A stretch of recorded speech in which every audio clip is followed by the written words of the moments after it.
साधारणतः या आठवड्यामध्ये किंवा जास्तीत जास्त पुढच्या आठवड्याच्या ही न्यायालयीन बाब आहे, त्याच्यावरती मी टिप्पणी करू इच्छित नाही. परंतु लवकरात लवकर त्यांच्या प्रॉपर्टीज ह्या अटॅच झाल्या पाहिजेत.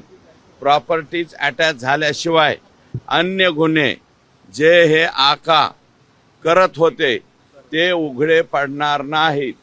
यांच्या प्रॉपर्टीज सीज झाल्याच पाहिजेत.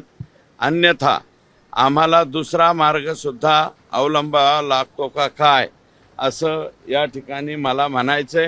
साधारणतः या आठवड्यामध्ये किंवा जास्तीत जास्त पुढच्या आठवड्याच्या ही न्यायालयीन बाब आहे, त्याच्यावरती मी टिप्पणी करू इच्छित नाही.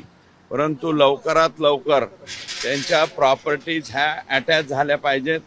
प्रॉपर्टीज अटॅच झाल्याशिवाय अन्य गुन्हे जे हे आका करत होते ते उघडे पडणार नाहीत. यांच्या प्रॉपर्टीज सीज झाल्याच पाहिजेत. अन्यथा आम्हाला दुसरा मार्ग सुद्धा अवलंबावा लागतो का काय, असं या ठिकाणी मला म्हणायचंय.